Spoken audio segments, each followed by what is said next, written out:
Okay, now we're going to switch to Wales. A virtual presence in this case. Enid is in Wales. She will be there. She's sitting there, and I hope she hears us. Yes, I can hear you. Thank you. Okay, and we can hear you, so that's at least very good. Thanks very much, Enid. I will introduce you. You're working many years already in the IT department of the University of Swansea, Swansea, for the end user support over there. And she's now managing the JISC funded regional support centres called RSCs of Wales, which support the FE colleges in Wales. And she will give her experience how to incorporate the wishes and ideas of the end users in networking.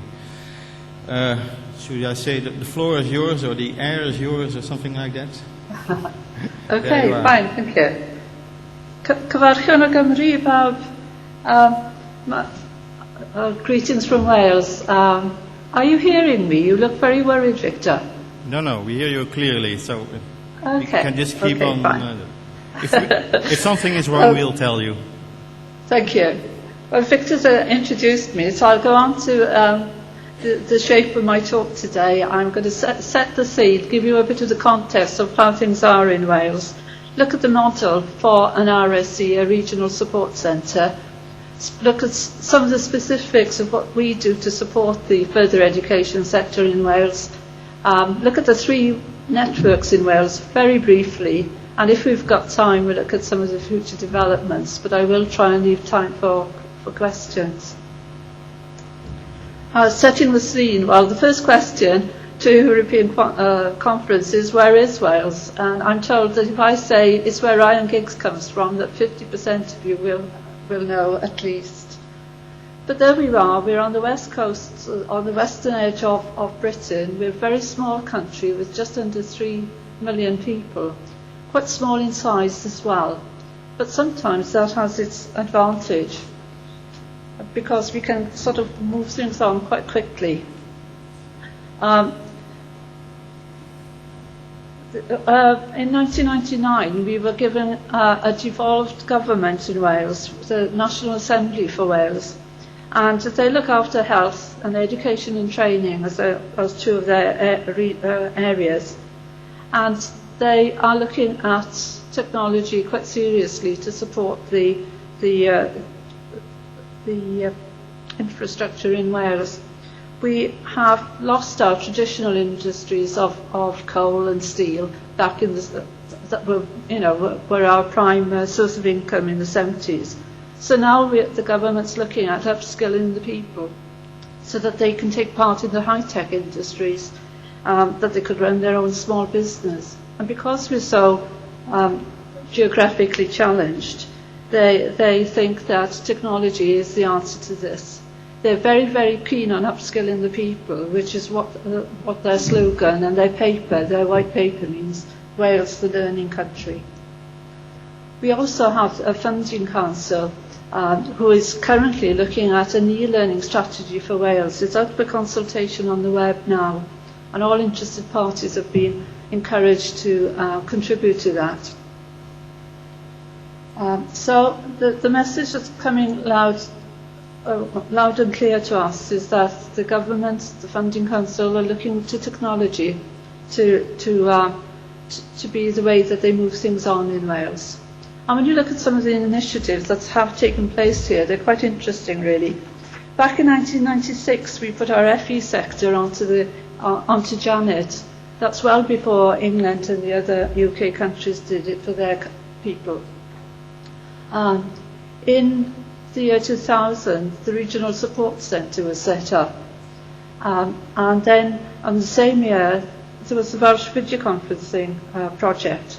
Now, that set up 81 video conferencing studios, like the one I'm sitting in today, in all the HE institutions and all the FE institutions in Wales.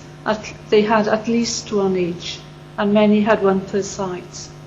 The following year, they looked at virtual learning environments, and they put about $500,000, and this is for the FE sector alone, they put $500,000 into providing a contribution towards the virtual learning environment for every college. And the last year, an interesting and very welcome development for us as an RSC was the sourcing of an ILT champion in every FE college. And these ILT champions are at a middle management type salary, and they're there to promote and encourage people to use ILT in their learning and teaching. Sorry, I should have said, in FE terms, ILT is Information and Learning Technology. Now, FENet 96 was a very, very good project in that it got up and running very, very quickly. As you can see, our colleges are along the North Wales strip and mainly along the South Wales strip. Nothing much except mountains and rivers in the middle. So we set up 2 support centres, one in Swansea and one in Aberystwyth. And Aberystwyth supported North Wales and we supported South Wales. And that meant that every FE college, we could get a technician out there within 2 hours. So that was very important because they were very new to the internet, and that was one of the strengths of the thing. At the time we had 26 colleges. They were all up and running, and at least 2 technicians trained in every college in 7 months. So that was a success story. And the sort of things that we do as a support centre on the technical side is that we monitor the network, and if there are problems, we'll liaise with the man or with Janet and sort that problem out. And quite often we know about the problem before the actual college does. We configure their Janet router, we do all those things that are listed there. Let's go on and look at the RSC model. And as I said, England connected in the year 2000, and they again were looking at a technical link up to Janet and also materials development programme. They had a huge materials development programme. And they looked at Wales and they liked what they saw there. They thought that's quite a good idea, seems to work for them. And they decided to do the same. So they adopted it and adapted it to suit their needs. And this is what the RSC model is, that you have a small central team of about 5 or 6 people, normally looking after anything up to 30 colleges. Some of them look after quite a lot more, but normally it's about 30. And we offer support to these particular categories of people. The technical people are key, of course, the networking people. Senior management, advice and guidance, because we promote the JISC services to them, and we tell them about things like TechDis and the accessibility and raise awareness of SEND and things like that. We look after the library and learning resource people and the curriculum staff as well. So each member of the team has a special area of responsibility. We now have a network of RSCs right through the UK, and the remit is to support and promote ILT in teaching and learning. And there are 13 of us. Note I use the word autonomous, because although we've all got a core remit, we've got some things that we have to do as part of the contract. We all have our own specialities as well. My team has done a lot of video conference training for obvious reasons, because all these people in Wales had access to a VC studio and they wanted to use it for teaching and learning. There was also a central liaison team set up. They're only a small team of 3 people, but they've been very good in getting the 13 RSCs to work together. And we now have meetings. We as managers have meetings 3 times a year. We share good practice, what works and what doesn't for us. We share information, and we share all sorts of things. So, and my colleagues meet up with their counterparts as well. So that's been a good thing. Now let's look a bit more specifically at what we do. As I said, there we are, the support centre in the south and in Aberystwyth. Because of the new remit to look after the curriculum staff, we took on 2 FE college partners in the middle and in the north of Wales as well. And the sort of things that we do is that we offer them a help desk, so they can get hold of us by telephone or by email, and there's also a contact form on the web. We have an information gateway. We have a website.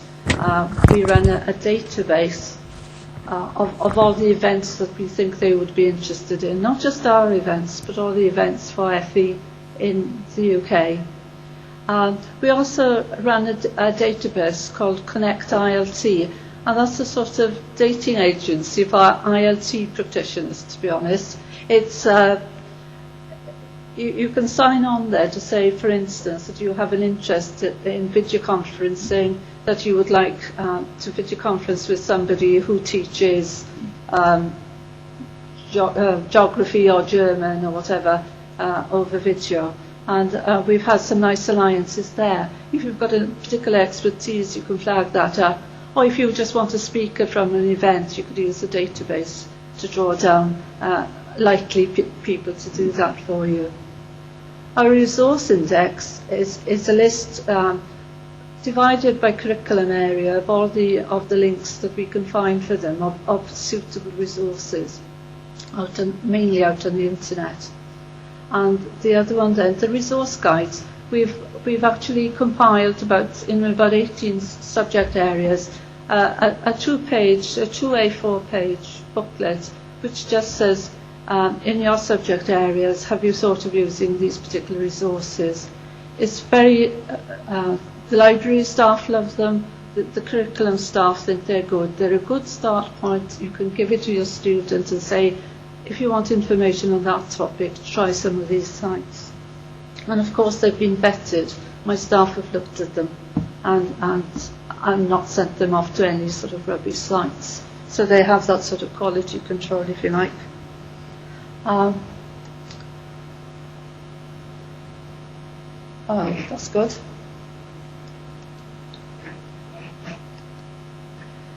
We visit the colleges. We try and do it on a regular basis so that we can talk to the people, find out what they're interested, what sorts of support they need, what their staff development needs are in particular. And we offer some of the training in-house, and we buy in expertise from other people. Some of the events are college-based. We actually go to the site and we train staff at that college, which they prefer, obviously, because they get more people trained, and they don't have expenses of sending them to the training. And we also run regional events. There's one coming up soon on the freedom of information. We've run other things in different curriculum areas. And then we run discussion groups for them, because we think it's very important that they know about other experts in the field, and that they can share experience, and hopefully that they will actually share learning materials at one stage. So we run these email lists for them, and so that the curriculum areas can keep in contact. There's a new one formed for the hair and beauty specialists, for instance. We actually have face-to-face meetings with them periodically as well, and we work with another body in Wales called Forum to do that. And then, because they complain that there's so much email coming in, we've offered them the option of having some of the discussion on the topics of interest via whiteboards instead.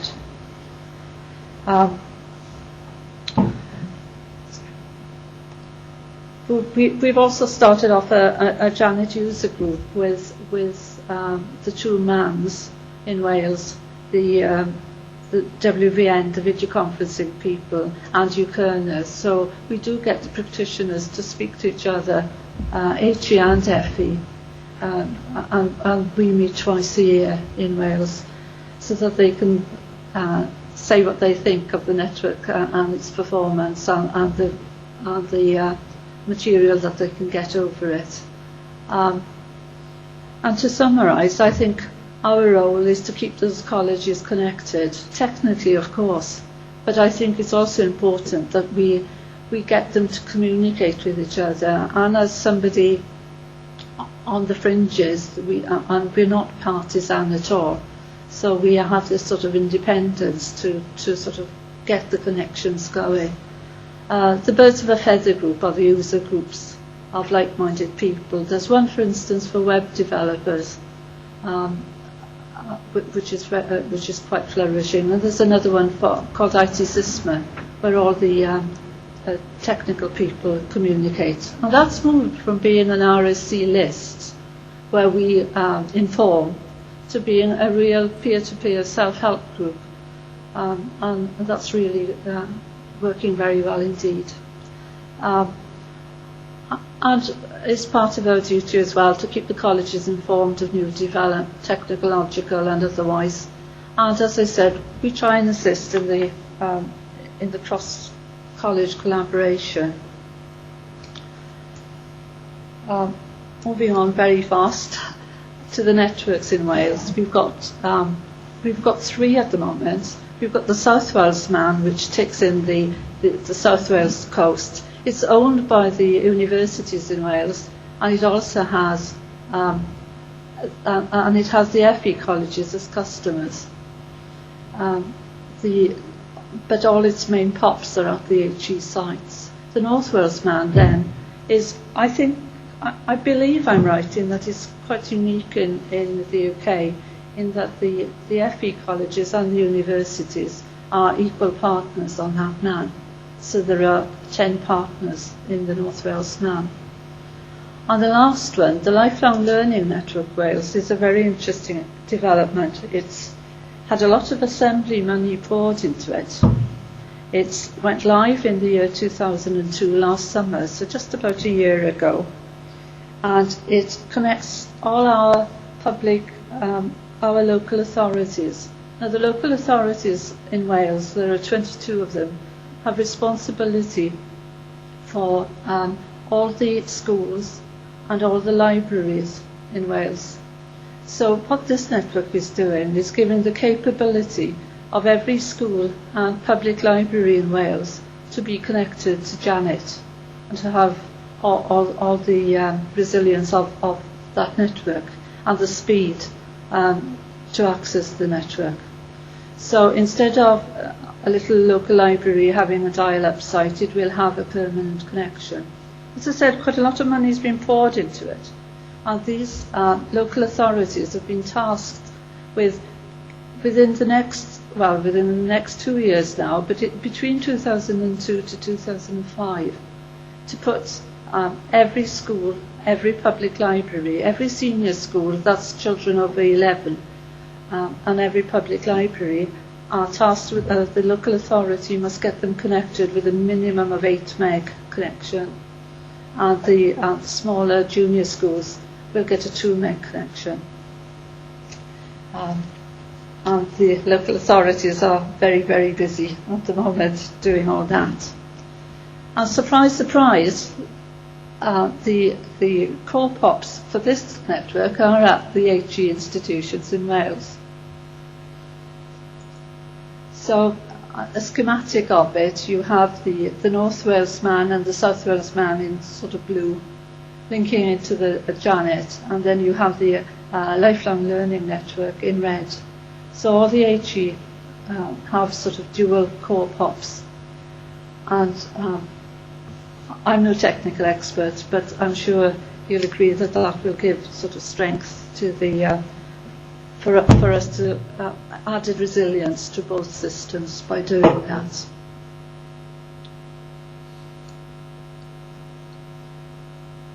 And some of the future developments are that we have quite a good working relationship between HE and FE, and they share teaching. But now we're looking at the Welsh medium schools and the Welsh baccalaureate schools, because we're piloting that they'll be given VC studios, so video conferencing studios, similar to the ones I'm sitting in, so that they can share teaching expertise with the FE colleges. For the Welsh medium schools, they've only about 21% of our people speak Welsh, so they get great difficulty getting the suitably skilled staff to teach, so it would be an advantage to them. I'll be looking at maybe an all-Wales Man. Not sure if it'll come to pass, but you've seen the sort of network diagram that I put up, and that's a possibility.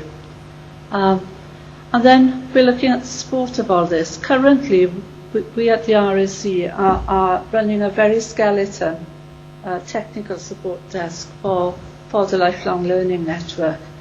But somebody's got to take responsibility, I think, of coordinating what goes on there and sorting out any technical hitches as they happen. And again, as the schools and the public libraries want to use the network, there's a role, for, I think, for a body like ourselves to be supporting there. So I wonder, are we looking at local authority support centres? 22 of them maybe, to support, because as we support 23 colleges in Wales, then maybe they can support the schools in their area.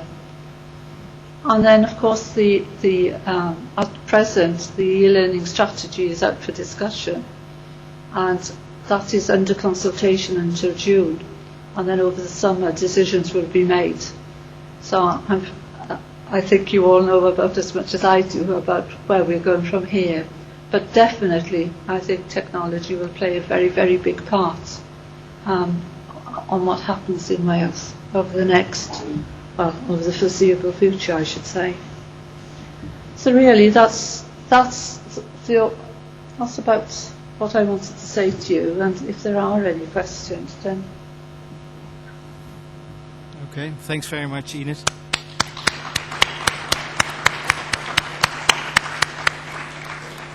Okay, as you heard, Enid is willing to answer a few questions. So,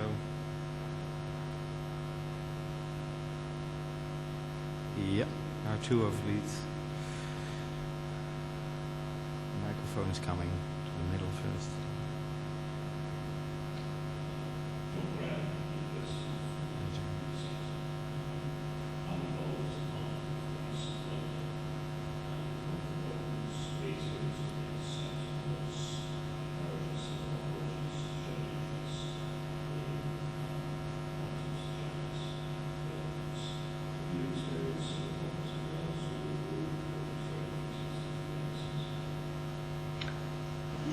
No, I think we had the advantage that we did it in 2 stages, because we connected them to Janet in 1996, and they were given, it was more or less an edict. They were said, here, you are going to be connected, here's your router, here's your web server, and here's your support centre. So no, but of course we had the advantage that at that stage they didn't have any ISP provision, that they were already set up as an individual college. So I think we came in at an early enough stage for it not to matter and for us not to meet those problems.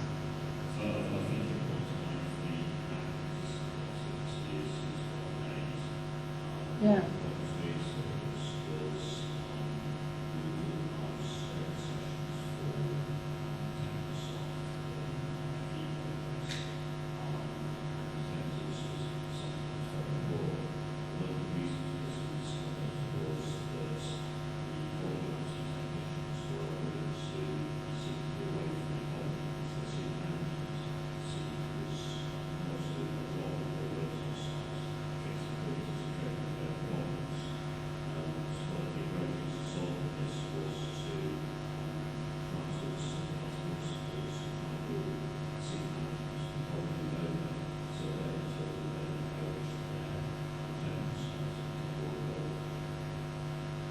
Yes, well, we have the difficulty that the teams are very, very small, and it is difficult to get them out of college because of that, but not from any reluctance from the technical people themselves. It's more that there's one college where really they only have one networking technician, so if he's out of that college for a day's training, then it's bad news for the college. Okay. I think James was there, or? Okay, sorry.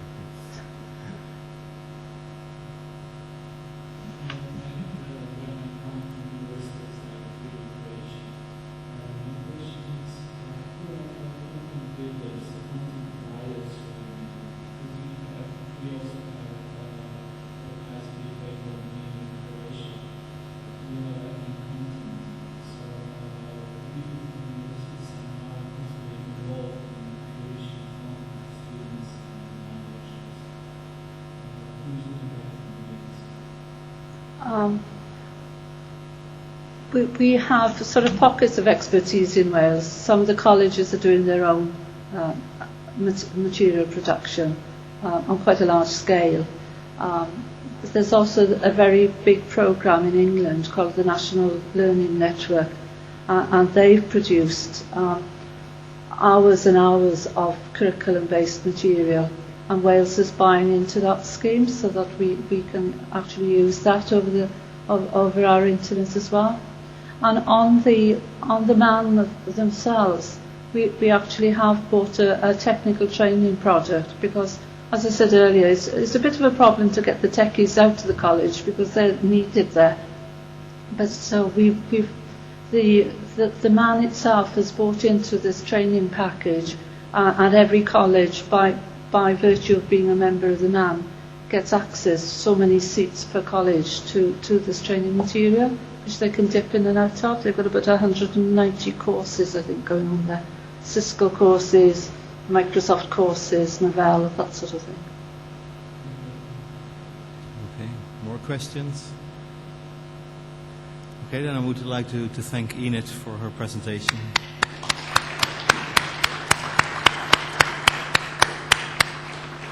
I want to thank you for listening to all of this. I think they were quite interesting. You know now how they do it in the Netherlands, in Wales, and how we can make the web more accessible to the disability persons. And I hope you learned something, at least I did.